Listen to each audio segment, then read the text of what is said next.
नमस्कार। मैं वसंत रावल ज्योतिष विद्या ज्ञान चैनल के अंदर आज मैं आपको बताने आया हूं जन्म कुंडली के अंदर गुरु ग्रह बाकी के 8 ग्रहों के साथ अंशात्मक युति करके बैठा हो तो कौन से योग निर्माण होते हैं, उन योगों का क्या नाम होता है और उसका फलादेश क्या होता है, ये सारी बातें आज मैं आपको बताने आया हूं। जन्म कुंडली के अंदर 2 ग्रहों की युति का फलादेश करना हो तो कम से कम 5 बातों का गहनता से अध्ययन करना होता है।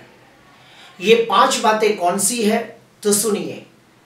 सबसे पहला हमें ये देखना होता है कि जो 2 ग्रहों की युति हो रही है उसमें से कौन सा ग्रह कारक है और कौन सा ग्रह मारक है।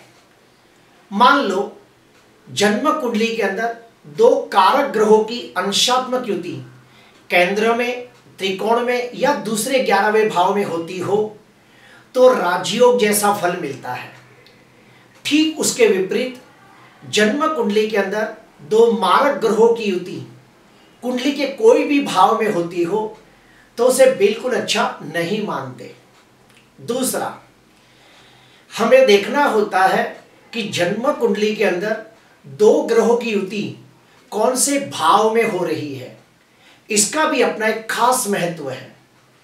2 ग्रहों की युति केंद्र, त्रिकोण या फिर दूसरे 11वें भाव में हो रही है या फिर 6वें, 8वें, 12वें त्रिक भाव में हो रही है, ये देखना बहुत आवश्यक होता है। क्यों? क्योंकि मान लो 2 ग्रहों की युति केंद्र में, त्रिकोण में या दूसरे 11वें भाव में होती हो तो बहुत अच्छा फल मिलता है। ठीक उसके विपरीत 2 ग्रहों की युति 6वें, 8वें, 12वें त्रिक भाव में होती हो तो उसके शुभ फल में बहुत कमी आ जाती है या फिर उसका शुभ फल नहीं मिलता।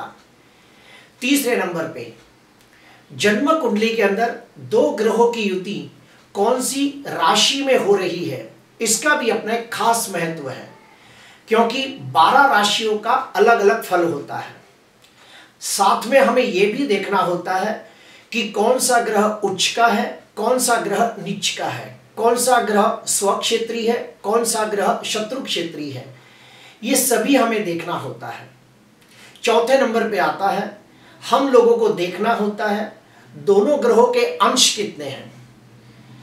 जन्म कुंडली के अंदर जो 2 ग्रहों की युति हो रही है, अगर उन दोनों ग्रहों के अंशों का तफावत अगर 2 degree, 4 degree, 6 degree, 8 degree, 10 degree तक हो तो उसे प्रबल युति माना जाता है।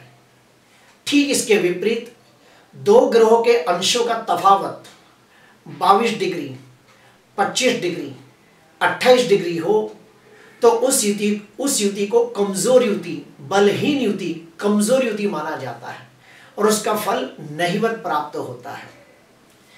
आखिरी में हमें देखना होता है कि 2 ग्रह कौन से नक्षत्र में बैठे हैं।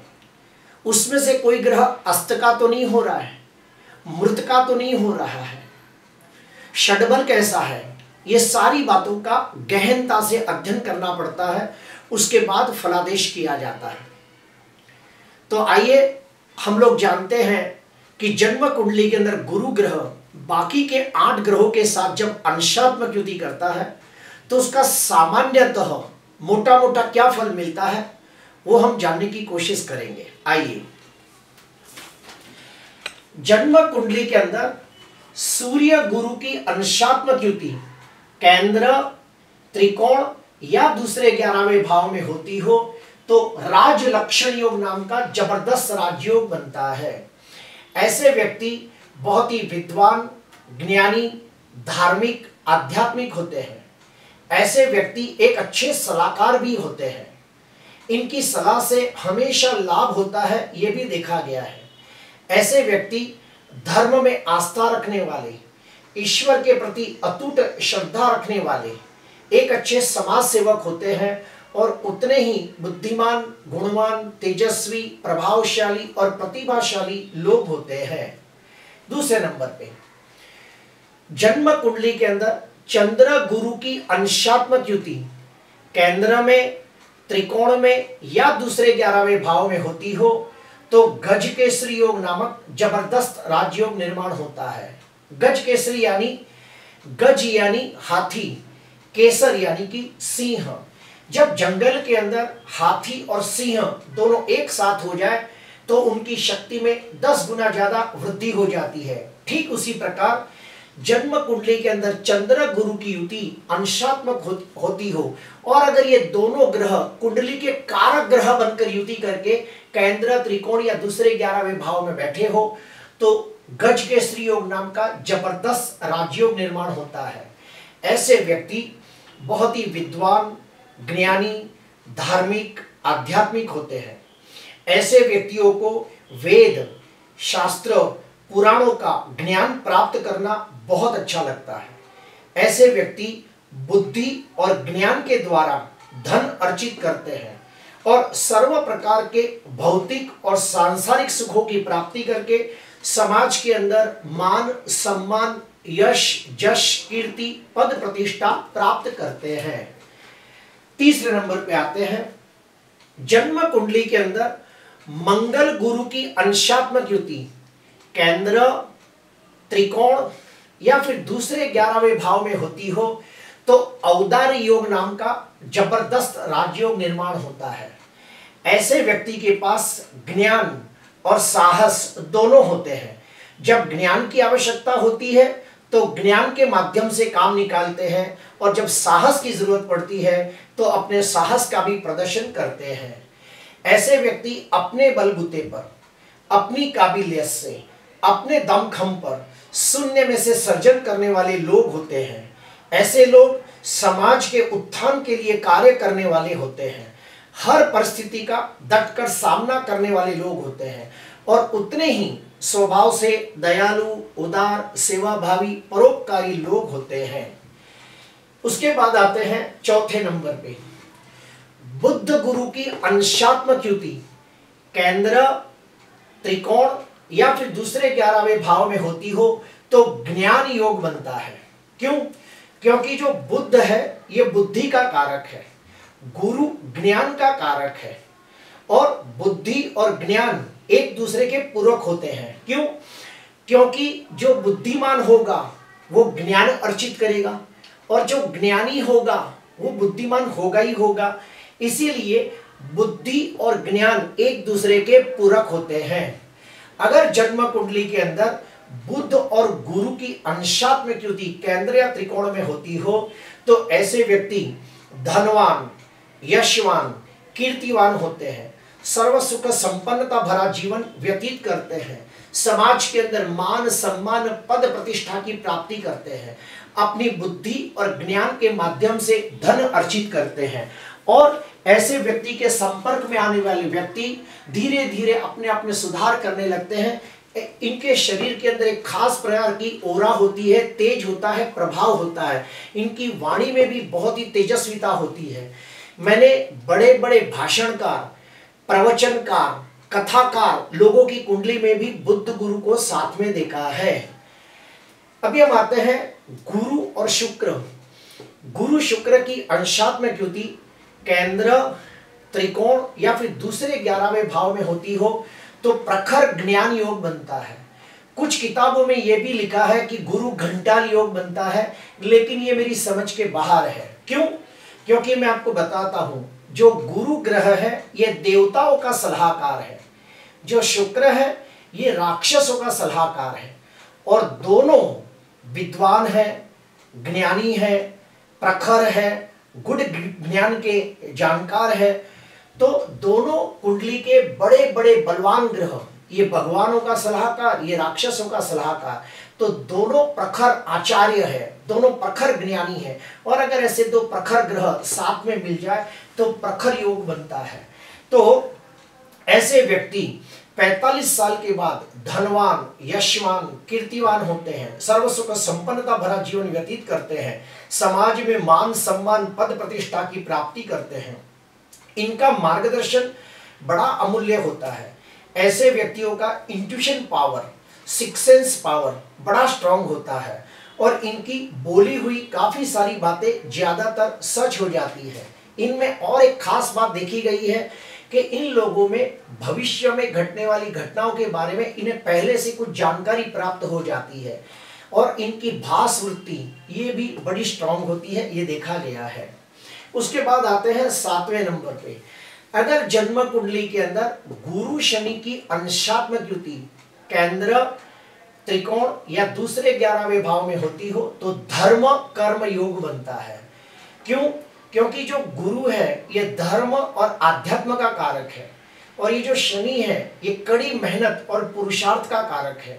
अगर जो गुरु शनि दोनों मिल जाते हैं तो ऐसे व्यक्ति कर्म योगी बनते हैं। ऐसे व्यक्ति अपना काम पूरी ईमानदारी, वफादारी, नीति से करने वाले लोग होते हैं। ऐसे व्यक्ति अपने कर्म को ही अपना धर्म मानते हैं और अपने कर्म के द्वारा जाने जाते हैं और समाज के अंदर उनकी एक अलग छवि होती है। ये अपना काम पूरी निष्ठा से करने वाले लोग होते हैं। अभी हम आते हैं आगे 8वें नंबर पे, अगर जन्म कुंडली के अंदर गुरु राहु की अंशात्मक युति कुंडली के कोई भी भाव में होती हो तो गुरु चंडाल योग नामक अशुभ योग निर्माण होता है। ऐसे व्यक्ति ज्यादातर मैंने देखे हैं कि अगर ये लोग व्यापार करें तो उनके जीवन में बहुत उतार चढ़ाव होता है। बहुत मेहनत करने के बावजूद वो उन्नति, प्रगति, विकास नहीं कर पाते जिसके वो हकदार होते हैं। उन्हें वो मान सम्मान, पद प्रतिष्ठा भी प्राप्त नहीं होती जिसके वो हकदार होते हैं। ऐसे व्यक्ति अपने ज्ञान का दुरुपयोग करते हैं और अपने ज्ञान के माध्यम से लोगों के पास से अनीति, अधर्म के पैसे लूट लेते हैं, निकाल लेते हैं, ये भी देखा गया है। उसके बाद आते हैं गुरु केतु की अंशात्मक युति कुंडली के कोई भी भाव में होती हो तो धर्म ध्वजा योग नाम का जबरदस्त राजयोग बनता है। जिसकी भी कुंडली के अंदर गुरु केतु की अंशात्मक युति केंद्र या त्रिकोण में होती हो तो धर्म ध्वजा योग बनता है। ऐसे व्यक्ति ज्यादातर मैंने देखे हैं कि मंदिर का निर्माण कार्य में सहायक बनते हैं, या फिर जिसकी भी कुंडली में गुरु केतु की अंशात्मक युति होती है और धर्म ध्वजा योग बनता है, ऐसे व्यक्ति मंदिर की मूर्ति की प्राण प्रतिष्ठा करते हैं या फिर खुद मंदिर का निर्माण करते हैं या फिर मंदिर के निर्माण में सहायक बनते हैं। ऐसे लोग धर्म की ध्वजा को लहराने वाले लोग होते हैं, इसलिए गुरु केतु की युति को धर्म ध्वजा योग कहा गया है। ऐसे लोग धर्म की रक्षा करने वाले लोग होते हैं और इनका भी intuition power, six sense power बड़ा स्ट्रांग होता है और ये लोग समाज के उद्धार के लिए दान पुण्य भी करते हैं, ये भी देखा गया है। अभी हम और एक स्टेप अंदर जाते हैं। अगर जन्म कुंडली के अंदर गुरु लग्न भाव में बैठा हो तो उसे दिग्बली कहते हैं। जिनकी भी कुंडली के अंदर गुरु लग्न में बैठा हो ऐसे व्यक्ति बड़े विद्वान, ज्ञानी, धार्मिक, आध्यात्मिक, दयालु, उदार, सेवाभावी, परोपकारी होते हैं, ज्ञानी होते हैं। ज्ञान के माध्यम से धन अर्जित करने वाले लोग होते हैं, एक अच्छे सलाहकार होते हैं। उसके बाद और एक स्टेप अंदर जाते हैं। अगर गुरु जन्म कुंडली के अंदर धनु राशि, मीन राशि या कर्क राशि का होकर, ध्यान से सुनना, जन्म कुंडली के अंदर गुरु धनु राशि, मीन राशि या कर्क राशि का होकर केंद्र भाव में बैठा हो, अर्थात गुरु स्वगृही या फिर उच्च का होकर केंद्र में बैठकर हंस योग नामक पंच महापुरुष राजयोग बनाता हो तो जबरदस्त अच्छा फल मिलता है। ऐसे व्यक्ति भी बहुत ही विद्वान, ज्ञानी, धार्मिक, आध्यात्मिक होते हैं, दयालु, उदार, सेवाभावी, परोपकारी होते हैं, सर्व सुख संपन्नता भरा जीवन व्यतीत करते हैं, समाज के अंदर मान सम्मान, यश, जश, कीर्ति प्राप्त करते हैं, बड़े दयालु, उदार होते हैं, सबकी सहायता करने वाले लोग होते हैं, समाज में उनको मान सम्मान की नजरों से देखा जाता है। तो ये जबरदस्त राजयोग है। गुरु अगर स्वगृही या उच्च का होकर केंद्र में बैठा हो तो हंस योग नाम का जो पंच महापुरुष राजयोग बनता है। अगर ऐसे लोग कोई धार्मिक क्षेत्र के अंदर अगर प्रगति करना चाहे तो उन्हें बहुत अच्छी सफलता मिलती है। जैसे कि ऐसे लोग एक अच्छे ज्योतिषकार, वास्तुशास्त्री, कर्मकांडी ब्राह्मण, रत्न शास्त्री, एक अच्छे सलाहकार, एक अच्छे प्रवचनकार, कथाकार बन सकते हैं। अभी हम लोग जानेंगे कि अगर मान लो गुरु बाकी के ग्रहों के साथ बैठकर कोई राजयोग बनाता हो, जैसे कि राजलक्षण योग, जैसे कि औदार्य योग, जैसे कि धर्म कर्म योग, धर्म ध्वजा योग जैसे शुभ राजयोग बनाता हो, गजकेसरी योग जैसे राजयोग बनाता हो, लेकिन अगर गुरु अस्त का हो, तो गुरु बहुत कम डिग्री में हो, बाल्यावस्था में हो, या आखिरी डिग्री में हो, 27, 28, 29 डिग्री में होकर मृत अवस्था में हो, तो ऐसे समय पर कौन से उपाय करने चाहिए ताकि गुरु का शुभ फल बढ़े और राजयोग का अच्छा फल प्राप्त हो। तो उसके लिए मैं आपको कुछ उपाय बताता हूं। पहला उपाय, ओम ह्रीं गुरुवे नमः, ओम ह्रीं गुरुवे नमः, ये मंत्र का रोज 108 जाप करें। दूसरा, गुरुवार के दिन गौशाला में जाके गायों को चारा खिलाएं और गायों के आशीर्वाद लें, यानी कि गाय के शरीर को हाथ लगा के या उनको पांव पड़ के उनकी पूंछ को अपनी आंखों पे लगा के उनको नमस्कार करें। तीसरा, आपके आसपास जो भी विद्वान, ज्ञानी, आध्यात्मिक, पुजारी, साधु, संत, कोई ज्योतिषकार, कर्मकांडी ब्राह्मण रहता हो, तो उसे यथाशक्ति दान दक्षिणा देके उनके आशीर्वाद ग्रहण करें, तो भी बहुत लाभ होता है। अगर आपकी कुंडली के अंदर गुरु कुंडली का कारक ग्रह बनकर, अर्थात लग्नेश, पंचमेश, भाग्येश बनकर, फिर से सुनो, अगर गुरु जन्म कुंडली के अंदर लग्नेश, पंचमेश, भाग्येश बनकर नीच का न होता हो और केंद्र त्रिकोण में बैठा हो, तो आप गुरु का रत्न पुष्कराज अवश्य धारण कर सकते हो। और अगर मान लो गुरु कुंडली का मारक ग्रह बनकर बैठा हो, तो गुरु का रत्न पुष्कराज नहीं धारण करना चाहिए, बल्कि उसका दान पुण्य करना चाहिए। गुरुवार के दिन आप जलेबी, केला, चने की दाल, पीला वस्त्र, ये सब लेके किसी ब्राह्मण को दान दक्षिणा देके आशीर्वाद ले सकते हो, लेकिन कब? गुरु मारक ग्रह हो तो। उसके बाद रोज तांबे के लोटे के अंदर पानी भर के थोड़ा सा हल्दी डालकर आप सूर्य को अर्घ्य दे सकते हो, तो भी बहुत अच्छा लाभ देखने को मिलता है। प्रिय दर्शकों, आज मैंने आपको बताने की कोशिश की, और हाँ, हमें ये खास देखना होता है कि गुरु कुंडली का कारक ग्रह है या मारक ग्रह है। अगर गुरु कुंडली का कारक ग्रह बनकर गजकेसरी योग, उसके बाद ये कोई भी प्रकार का राजलक्षण योग, धर्म कर्म योग, ज्ञान योग, ऐसा कोई भी योग बनाता हो, तो सोने में सुहागा जैसा फल मिलता है। प्रिय दर्शकों, आज मैंने आपको काफी गहनता से समझाने की कोशिश की है। आपको अच्छा लगा हो तो जरूर लाइक करना, सब्सक्राइब करना। नमस्कार।